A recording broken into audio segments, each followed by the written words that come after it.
Welcome to the Wish I Known Then podcast. I'm Sara Rosette. And I'm Jamie Albright. And this week on the show we have Diana Xarissa. Yes, we do. Yes. It was really a fun interview. It was, yes. Diana writes cozies. She And writes a lot of them. so many cozies. Yeah. She's got over 150 books out in her backlist, and she does rapid release. So we talked to her about that and how she works ahead with that, so it doesn't stress her out. Right. And she's like a year ahead. Yes. Yeah, so just a little bit. It's not like a month or two. Yeah.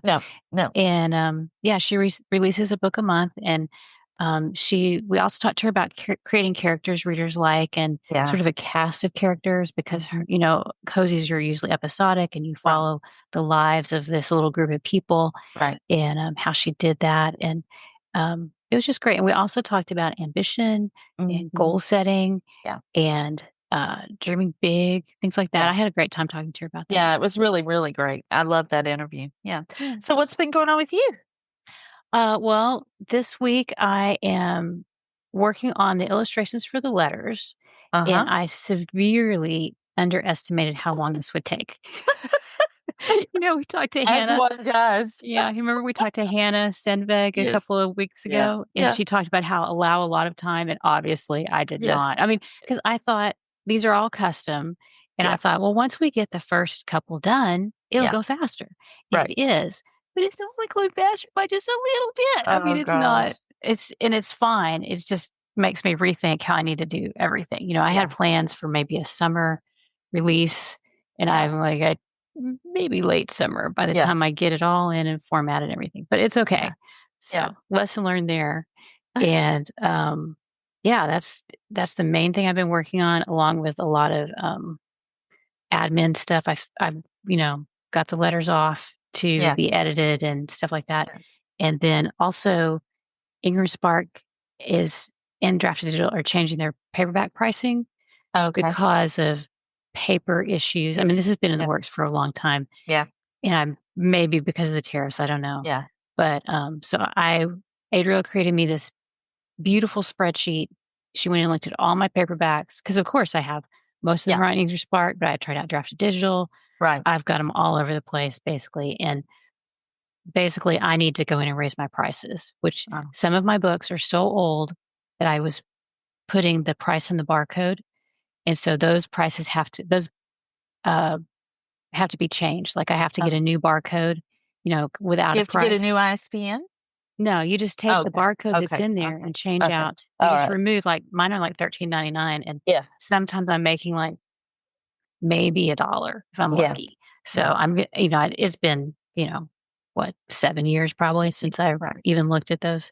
And then of course all the different country pricing is way messed up too. It's way out of date. So I'm going in, doing all that, but that means I have to change each PDF that has the price in it. So I got smart about, 5 years ago, and started switching them to no price in the barcode. Yeah.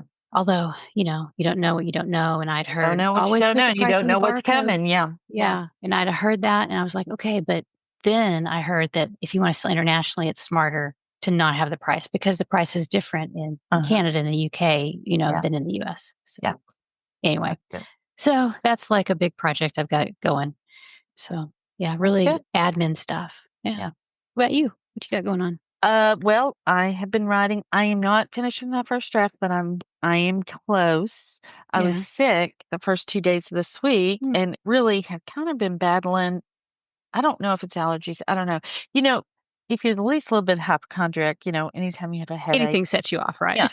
But then too. If you're at least a little bit hypochondriac, and a close family member has died of some horrible disease, then your brain really goes to bad places. So I've been fighting that too.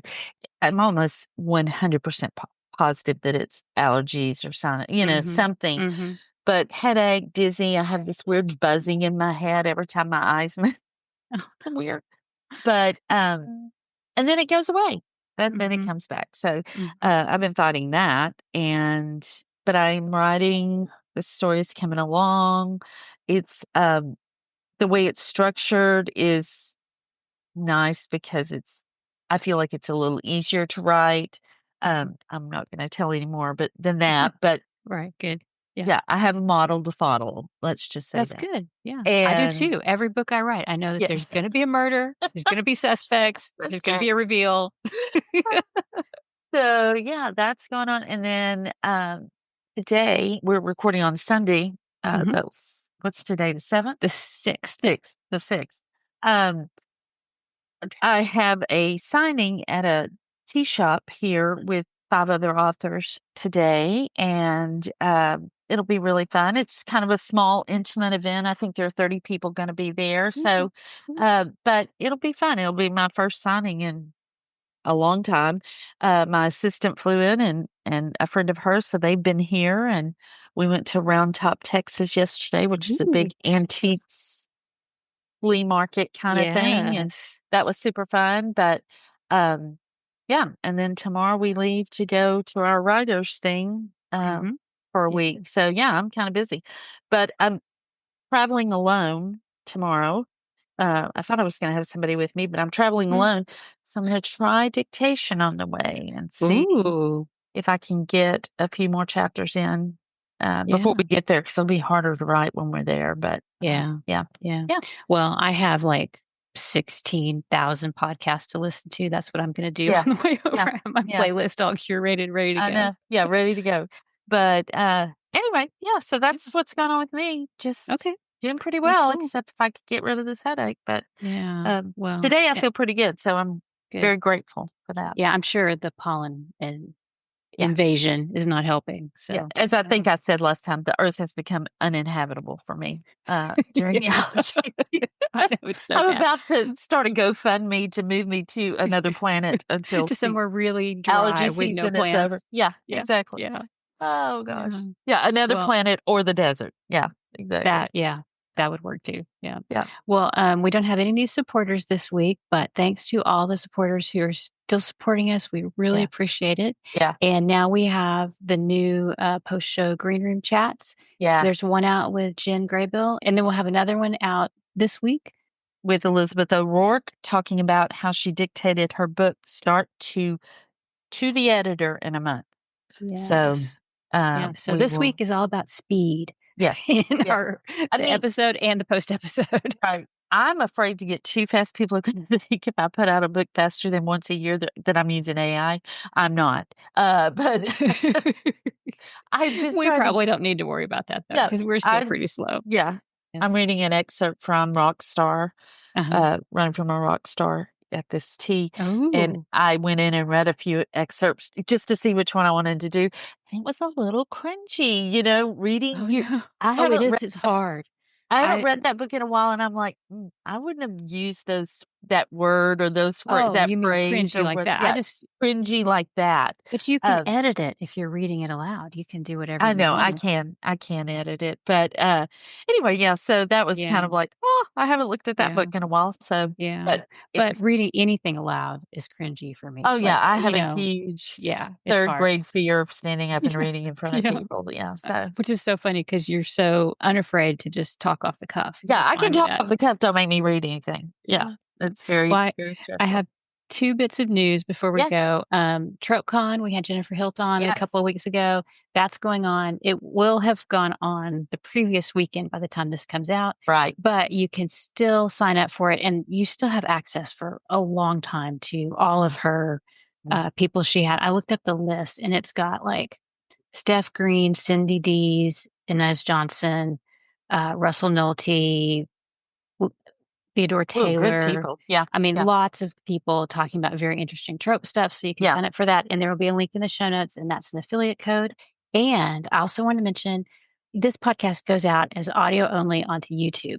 Mhm. And we had this thing where the software we were using to send it to YouTube is no longer doing that. So I've Oh, had to switch it over to another way it gets there now. So if you're looking for the podcast on YouTube, just search for our name and go to mhm. videos, and Okay. everything's there, but they've just split it up into 2 different feeds if Oh, you go to okay. the podcast tab. So if you can't find it, that's where it Yeah, is, still over sure. there. And the show notes you can always find at our Yeah, website. yeah. So Okay. that is it. That's all for this Very week. good. All right, let's get on with the interview. It's great. All right, here is Diana. Diana has been indie publishing since 2013 and now has over 150 books available on Amazon, mostly cozy mysteries or cozy adjacent stories. Many of her books are set in the incredible Isle of Man, and she loves sharing the island's fascinating history within her books. Most recently, she has been setting stories closer to home where she now lives in Buffalo, New York, another wonderful location, especially if you like snow. Yeah. We had snow yesterday, so. Oh my gosh. You have to love winter to live there, right? Yeah. It's a love-hate thing. Yeah. I mean, I've reached saturation point. I'm ready to be done. Yes. And the things that brought us here and keep us here no longer apply. So Yeah. You could go somewhere else, but I could go somewhere else that maybe gets a bit less of the white fluffy stuff. Yes. For longer. I mean, it's one thing to get it for a couple of months, but to get it for months on end is a different thing. Well, tell us how you got into writing.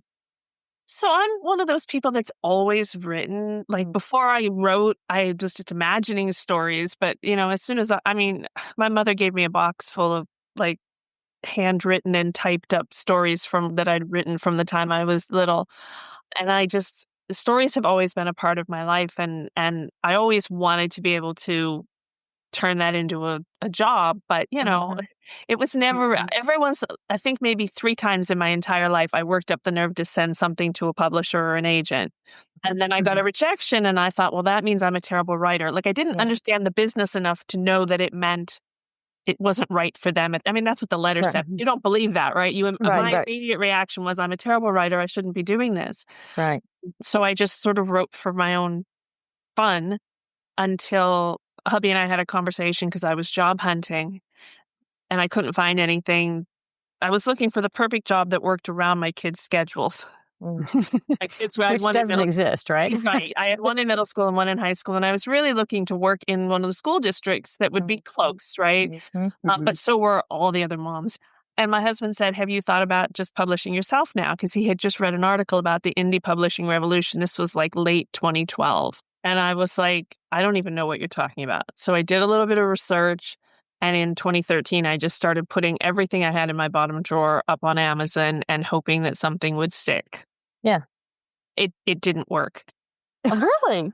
Yeah, it did not work. 2013, I made $143 after pushing as hard as I could and doing everything I could. And then in 2014, I wrote the first cozy, and that is what changed the trajectory right there. That is so interesting. Well, looking back, and I totally understand being upset about rejection.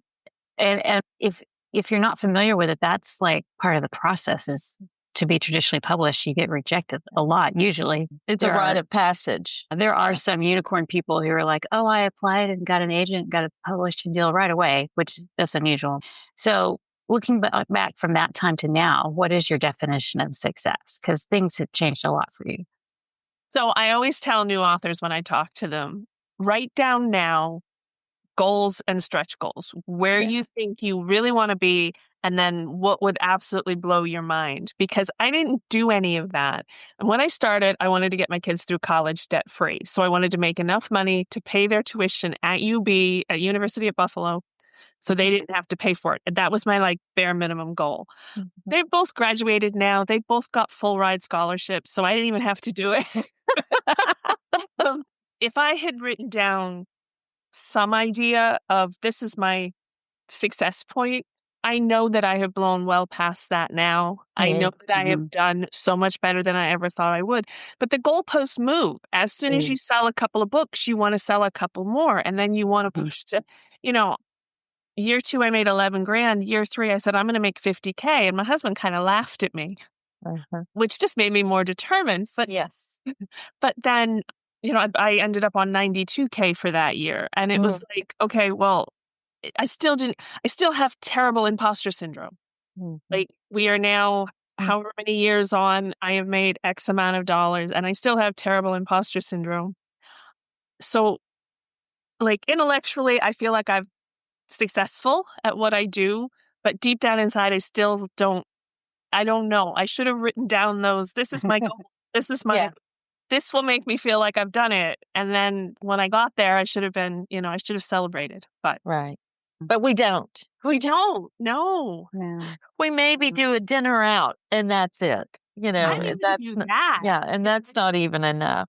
I had $1 million in lifetime royalties years ago now, and I said, my husband, I'm going to buy myself like a substantial piece of jewelry, and he was like, yeah, lots of people make $1 million.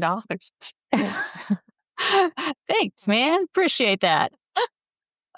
Well, I do appreciate you sharing though about how, you had an ambition to achieve a certain monetary goal, and I think that's totally fine. That's a great reason to write. Some people are like, oh, you can't have that ambition. That's wrong. But I think having goals like that can spur you on and motivate you. And kudos to you for reaching it and exceeding it. For me, it was the reality, because if I didn't do that, I had to find a day job. I was still always going to write. But if I couldn't make enough money from the writing to take the place of the job that I was trying to find, then I could only write in my spare time. So it was very much, I love writing and I love the creative process, but I needed to treat it like a business and achieve a certain dollar amount. Right. Makes total sense. Yeah. Well, what do you wish you'd known about writing and craft? I wish that I would have written what I loved to read from the very beginning, because cozies have, since Nancy Drew. Like, I grew up on Nancy Drew and then moved on from there. And I've always loved cozies and everything about them. And I was afraid to try them. So I wrote a bunch of other stuff, which I also loved. Like, don't get me wrong, I wasn't writing something I hated to read, but I wasn't my passion. So I put some romance up. I had some YA stuff that I'd written for middle grade stuff I'd written for my kids. I had some mystery thrillers set in the near future, which I still love that series, but nobody buys it. And I really what actually spurred me on to write the first cozy was that I got a traditionally published cozy out of the library that was terrible. Yeah. And I thought, I'm never going to write, because I wanted to, I thought, if I can't write cozy at Agatha Christie level, there's no point. And then I was like, you know what? There's a lot of space between Agatha Christie and that book I just read. I can find a spot in there. It's motivational. Right. So my goal was to write a better book than that book when I wrote the first cozy. And I wish now, this is the most frustrating thing in my life, but I wish that I had written down the author in the title, because I would be sending that author flowers every year on the anniversary of the day the first best came out, because I had no idea it was a life-changing moment, Yeah. That's a motivator I've heard before and I remember doing that, not to that specific thing, like, oh, this book, but I do remember reading some books of like, yeah, these are, and then you go to write a book and it's very, very difficult, but yeah, I do understand that. Well, what about marketing? What do you wish you'd known about marketing? Everything. Yeah. Back in the day, says everyone. Yeah. The options were far more limited back in 2013, 2014. I wasted a lot of time trying things that, as it happens, were never going to be hugely successful things. I wish I would have used BookBub more back when they were as big as there's I have never had a BookBub not earn out, even the ones that don't. Like, I had one on the 28th of February that did terrible by BookBub standards. That was the first day of the big boycott. But I still made my money back twice over at least, So, but I have the backlist to support that, But I wish that I would, because my first ever BookBub back in 2015, I gave away 70,000 copies of book one. Huge. And it made me about 20 grand more the next month than I would have earned without the BookBub. It was enormous. Yeah. I wish I would have used them more. I wish that I would have started learning Amazon ads when they first started, and started learning Facebook ads when they first started, because they started out so much more simple than they are now. And I think they were a lot more effective, but I still don't know how to do any of that. And I still don't, I consider my release schedule my primary marketing. And I do at least one book a month every month all year. And I have done for, I don't know, 5 or 6 or 7, I don't know, a long time. Yeah. So for me, that is my marketing. Then I do run a few ads here and there, but I'm still not, I'm not ever going to be an expert at. I don't want to learn to do it. And well, but it doesn't sound as if you need to, because if you're releasing books that quickly, and you probably have a newsletter list where you're like, hey, this is coming out, and you have readers waiting for them, right? Yeah. So I work a year ahead. So I announce all of my books for the next year in December because they're already written and I know they're going to happen. And then I just, obviously I have a monthly newsletter that like, here's what's on pre-order now. I think there's 8 books on pre-order at the moment. Wow. That's amazing. So I have to ask very quickly, how did you get a year ahead? Yeah. Did you just work really hard one year? Yeah. I mean, really, now you're going back to like 2014. So what happened was Amazon, I wrote the first book. It sold a little bit. So I quickly wrote the second book. Well, when I released the second book, Amazon started allowing pre-orders for indies. So you had 90 days. So I put book 3 on pre-order. And then I kind of didn't sleep until I had a first draft. Like it really stressed me out incredibly knowing that I had this looming pre-order, right? So I realized very quickly that was not going to work for me, but I wanted to keep using the pre-order thing. So the day that I sent book 3 to my editor, I started writing book 4. So by the time I got book 3 back, book 4 was maybe a third of the way done. And then I just kept repeating that process, clawing back more time. At that point, I was releasing 4 books a year. So then the next year I added a second series, but they were novella length. So they were much quicker to write. Yeah. Made sure that I got into that routine before I added the third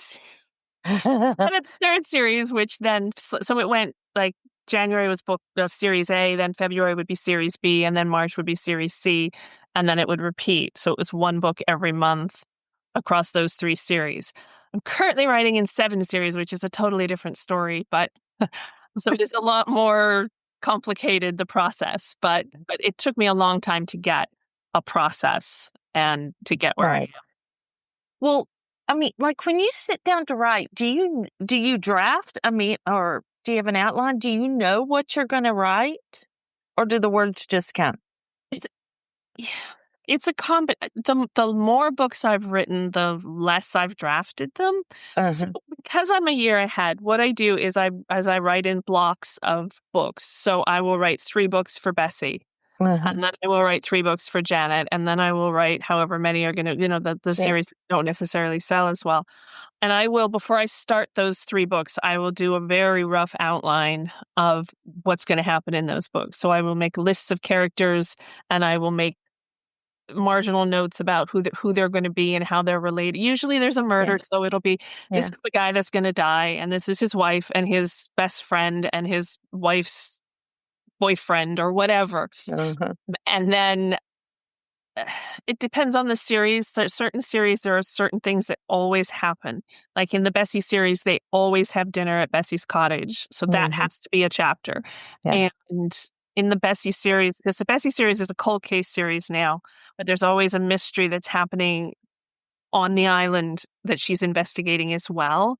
So I have to go back and forth between those 2 stories. So I will write chapter headings that will be like, cold case meeting and then other story. And then, usually by the time I get to the 3rd chapter, I've completely gone off the plot anyway. And I'm just writing, but I leave notes for myself in the manuscript then for like the next 3 chapters. Like this is what's got to happen. And if I arrange lunch with somebody, I'm great at arranging lunch with somebody and then forgetting. It never goes. So I always leave myself a note now, like Tuesday, she's having lunch with, George, and make sure that I hit that when I get to, because usually there's a reason why I want her to have lunch with George. Sometimes it's just, character development rather than mystery development, but. Right. Yeah. Yesterday I was writing a chapter. I have 2 children in this story. One's 10 and one's 15, but he has special needs. And in the entire, pretty much, the entire chapter until the very last, like 5 or 6 sentences, they say nothing. They're sitting quietly on the sofa. That doesn't happen. There's a lot going on in that room and nobody. So I realized that last night when I went to bed. I was like, oh, shoot, I forgot about the kids. Oh, my gosh. Well, what are you glad you know now? I'm a lot more relaxed about everything. I'm glad that I know that the books that I love to write have readers. Mm-hmm. You know, it took me a while to find, and not everything that I write. Like I have a space cozy series that nobody buys, but I love it and I will continue to write in it. But I shouldn't say no, but it pays for itself. It makes enough money on release to pay for the cover and pay for the editing. So it's fine, but it's not making me significant profit in the same way a lot of the other books do. But I love knowing that I have readers out there, you know, who enjoy my books and my characters. That's wonderful. Yeah, I love that. Yeah. And my processes have improved as well. Like I've learned a lot more about how to organize myself and my work so that I get the jobs done that need to be done. You would need to. I mean, frankly, no offense, but no, you're right. Well, what do you still need to figure out? Advertising. Although I may farm more of that out to other people, but that's what I need to figure out. How to let go of things. I've learned about myself that I'm a control freak, which I did not know. And I have learned that I am not good at delegating anything. Like I have a great cover artist. I love her. I'm happy to do, you know, she does my covers. That's about the only thing that I trust anybody else to do. I have, every book goes through multiple editors. Not that I don't trust any of them, but I don't trust any of them to catch everything. So yeah, so it's learning to, I need to learn to delegate a little bit, a lot. But I mean, your system is working, but as we were talking about before we got on air, do you want to continue to do this level of work for the rest of your career? This pace, yes, thank you, this pace. Yeah. So that's, you know, and if you don't, and you do slow down, then you might need to rely on other forms of marketing, you know. Well, it's harder now because hubby retired, which means he's just sitting around the house watching telly and relaxing all day. And I'm like working my butt off still. Like it was so much easier when you weren't here and I could think how hard you were working at the office, you know. Yeah. So now I'm like, let's just take an afternoon off and go to the zoo. And then I'm like, how much work am I going to have to do on the weekend to make up for it? So I need to slow my pace at some point. I just don't know what point that's going to be. The problem is the stories are there. Yeah. And I really want to get them out. Like, so it's balancing my desire to have a life with just so many stories. That creative drive. Yeah. Yeah. It's really, I get it. I get it. Well, what's the most helpful advice you've gotten over the years? Most helpful advice I've gotten over the years. Somebody told me to make sure I always had links to my next book in the back of my books. And I don't know why I'd never thought of it, but that was a long time ago. And I was like, yeah, actually, that's a great idea. Now, I mean, my readers were pre-ordering anyway, but if you can just make it that much easier for them, absolutely do that, right? Like that was just a really helpful little nugget. I've had some... I don't know if I should say this one, because if any of my readers ever listen to this, I have an imaginary assistant. Yeah. Lots of authors do that. Yeah. That is so helpful when you have email that you don't want to answer, or email that, you know, if someone is being argumentative or awful or just persistent. Yeah. You know, you can hand that off to the imaginary assistant, right? Yeah. And they can say the things that you might not want to say. Exactly. And they, and usually, because I have had some readers who seem to want to be pen pals. Usually they don't want to be pen pals with my assistant. So right. The correspondence drops off immediately once it's coming from me anymore. Yeah. So Right. How much time do you spend finding new readers? Or do you just let your current readers do that for you? And spread the word, maybe. Yeah. Yeah. I mean, I don't do anywhere near as much as I should.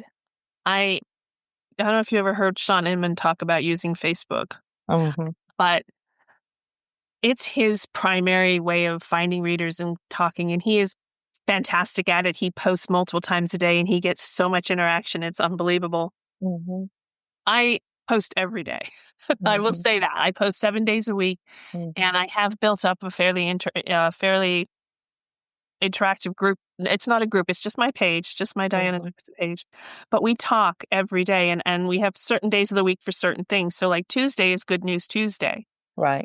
So if a reader posts it's my birthday, she'll get 10 happy birthday comments, from other readers. And we have conversations there. And last year or 2 years ago, one of the women was applying for a job, and then she got an interview, and then she got a second interview. And we were all just like on the edge of our seats. And then she got the job, and we were all so excited for her. That's great. So it's that kind of thing that at the moment, I'm also giving away a book every week this year. Where are you doing that?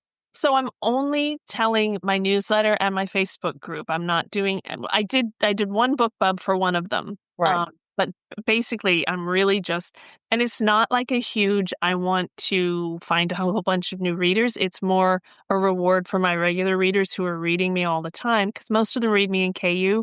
Now they can own copies of some of the books. Right. But they are telling friends. They'll tag the post with their friends' names and all of that.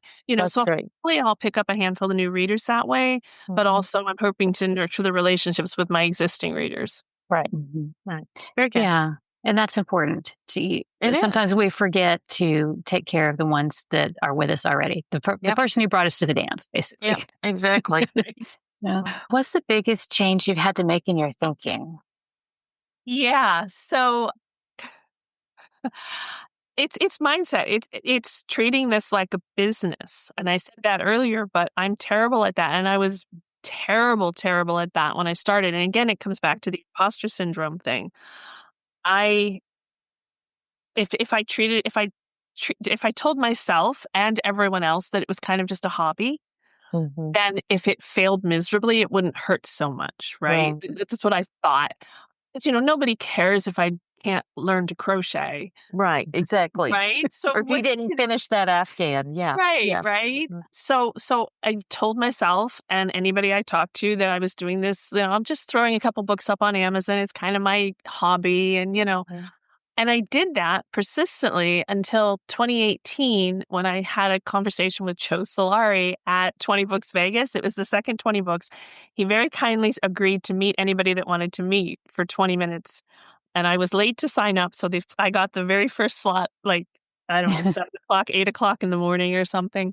And I met him in TGI Fridays and he bought me breakfast and he said, "So tell me about your author business." And I said, "Well, it's really just a hobby, Joe." And he said, "How much are you going to make this year?" And I told him, and it was a 6-figure number. And then he said, "How much are your expenses?" And I said, "About 10 grand. And he said, "Okay, this is not a hobby." Right. Exactly. You need a business structure and a business plan, and you need to treat this with, respect. Respect. And respect for the readers too, because they deserve, I was still doing my own covers in Kindle Cover Creator, and I was for some of my series, and I was doing editing. That was the one thing I got right from the beginning, although I do a lot more of it now, but I was at least getting something. Yeah. So treating it like a business, having a business mindset, but also celebrating the successes of that business. I'm still terrible at that too. I meet other authors and I immediately assume they're more successful than I am. And I don't appreciate that I've done reasonably well with this. Right.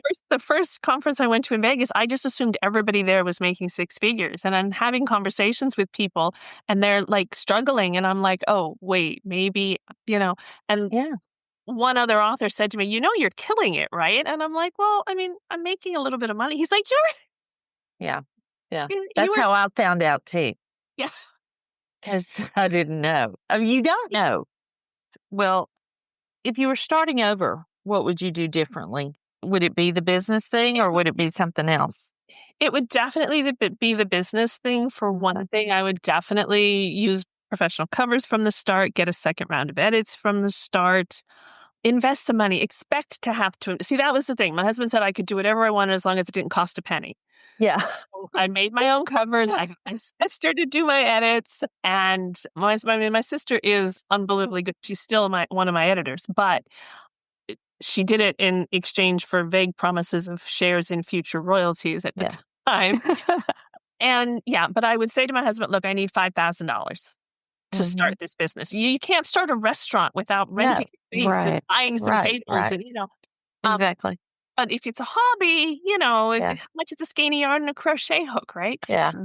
So I would absolutely 100% start it as a business with knowing with professional covers and professional edits, and I would probably back then have paid someone to do my formatting because Vellum didn't exist, and the formatting was a nightmare. And I feel sorry for people who got those early books because they were not well formatted. They just, I mean, I did my best, but yeah. So if I could do it over again, I would take a little bit of money out of the household budget and I would treat it like a business from the outset. I think I would probably write more. I don't know. I was going to say write more Bessie faster, but I don't know.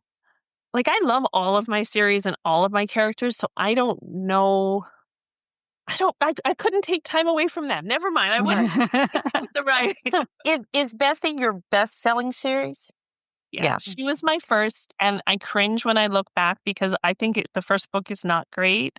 Like, I think I'm a better writer now than I was in 2014. But she was my first success. She's still my most popular series. I've made more money on that series. I probably made half of everything I've made just on the Bessie series. Right. And so I read some cozy, but not cute. Like, I would not consider myself a connoisseur of cozies. So is she an atypical heroine because she's older? She is older. She's lived on Laxey Beach her entire adult life. She's not worldly, but she knows people. She's always been something of an honorary auntie to the boys and girls growing up in Laxey. So anyone in Laxey, she knows them. And she's somewhere between Free Bus Pass and Telegram from the Queen, but she doesn't talk about her age and she doesn't think it's any of your business. Right. She considers herself to be in the later stages of middle-aged. Oh, okay. Like my age. Well, so this is a good point to ask this question because I wanted to ask you about creating likable characters and kind of that comforting world that people want to get into. So how do you set out intentionally to do that now? I don't know if you started that way. How do you create these characters? I mean, some of it I think is just I write characters I want to spend time with. I mean, I've been reading cozies my whole life, so I think that a lot of that is just baked into my psyche when I start writing a new series. But you think about, I like to build, the thing with cozies is the main character matters, but you also need the people around her. Right. One of my friends calls them the Scooby gang, right? Like you need the people that they interact with. I like to use unlikely friends. So Bessie, one of her closest friends is a 40-year-old woman. Yeah. And then there's a 20-year-old guy who's in the group, and then 40-something police inspector. So they're unlikely friends. They only met because of the dead body. Well, I mean, Bessie knew the young guy and the other woman, but the police inspector came in because of this dead body.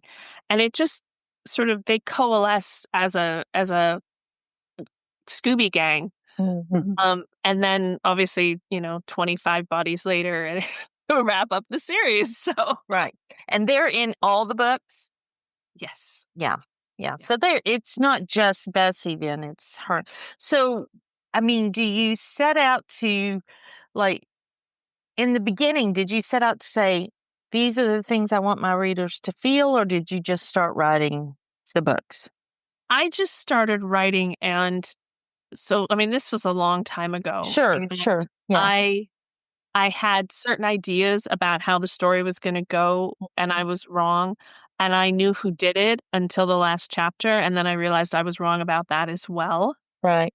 So it was so one character who was supposed to be a main character got written out in chapter 2 because I got tired of him. And Hugh, who was supposed to be a bit of comic relief in the first chapter and then disappear, became absolutely central to the series and is one of my all-time favorite characters, but I didn't know him. This is why now when I write my books, I don't know who did it until the end of the book, because I have to get to know those characters and I get to know them as I write them. Right. And then I discover actually she seems really nice superficially, but she's a horrible person and she's the one who stabbed him or whatever. Right. Like, like I said, I try and write about characters I want to spend time with. Bessie is a little bit prickly in the early books of the series. She's not the nicest person in the world. Right. But the experience of finding all these dead bodies and finding out about just how horrible people can be to one another changes her. She becomes a lot nicer and she just becomes, they all become different. I mean, Hugh gets married and has babies, and Duna gets divorced and inherits a fortune. I mean, it's all just, there's just stuff. Yeah. Yeah. Well, that's interesting because sometimes I mostly can think about like the British TV that I watch. And some of those characters never change. Like they're kind of always the same. And then some do change and evolve, and they have, this character growth, which I think is more interesting than the ones that don't change. So yeah, I love that. I love that. And then if you want to throw in a different character that doesn't match personality wise, you just start a new series with that character. I think it's good too to let our listeners know that you don't know who the murderer is. Right. Like you don't have to have it all figured out before you start writing if cozies or mysteries or something you want to write. So I think that's great too. I very deliberately in one book had the butler do it because I felt like that is such a cliche that there has to be a book where butler did it. Yeah. But that's about the only one. Every once in a while, for some reason, I'll be like, actually, this time it's going to be this person for some reason. Doesn't always end up, though. Like, my characters have minds of their own. It's so frustrating. I used to hear authors say that, and I used to be like, yeah, but you're just saying that. And now I know, actually, like I said, Hugh was only supposed to be comic relief in the first chapter, and then he turned up on Bessie's doorstep to stay with her during the investigation because he didn't want her on her own with a murder running around loose. And I'm like, gosh, you're such a nice guy. Why did I not know you were such a good guy? Well, I think people would be curious too about the mysteries. Like when you get to the end and you're like, oh, this person did it. Do you have to go back and reverse engineer or change anything? Or is it all there already pretty much? I don't go back and reverse engineer anything. So I do all my writing, and then for the year before I even ever go back and look at anything I've written. But then I go back and I reread it like I've never seen it before. And in many, many cases, I don't remember anything that happens or who did it because I've written it such a long time ago. And I've written so much since. So sometimes there's some tweaking or some fine tuning as I'm reading through it. I leave myself notes, like actually make sure that George drops his business card or whatever, I do leave myself notes, but then, so then I go back through and I there's usually very little fine tuning, but I have had people tell me that my books are lacking in clues and red herrings. Like they're not as many in there as they often expect from cozy. They keep coming back for the characters anyway. So, so I don't deliberately go back and try and plant those things, but a lot of times they pop in without me realizing. Right. My betas will be like, oh, the misdirection in chapter 6 was amazing. And I'll be like, what's in chapter 6? I misdirected. That's so good of me. What did I say? That's funny. Well, I think you're doing okay. I don't think you need to change I don't think you need to worry about it. Yeah, exactly. Well, we like to ask all of our guests this question. What do you think the best thing you've done to set yourself up for success has been? Just writing a lot of books that I love. I write stories that I couldn't find in my local library about characters I want to spend time with. Yeah. I still get excited when it's time to start writing Bessie again because I still love going back to her little cottage by the sea, her friend group. And, a lot has happened. It's been because I finished the original series. That was 26 books. And then I started the follow-on series, which is Cold Cases. But those same characters are still central. And it's been like 4 years in their lives. So there's been marriages and divorces and deaths and babies and all of those things. And I love going back and finding out what's next. And there's more baby. There's another baby. Oh, actually, she just had the baby, but that book is not out yet, so I can't tell you what she had. But she had. Yeah. Oh, good. That's good. Well, I think that's so great too because you can't wait to get back to them, so other people can't wait to get back to them. I think that's wonderful. Yeah, it is. Well, tell everybody where they can find out about you and your books, where they can find that.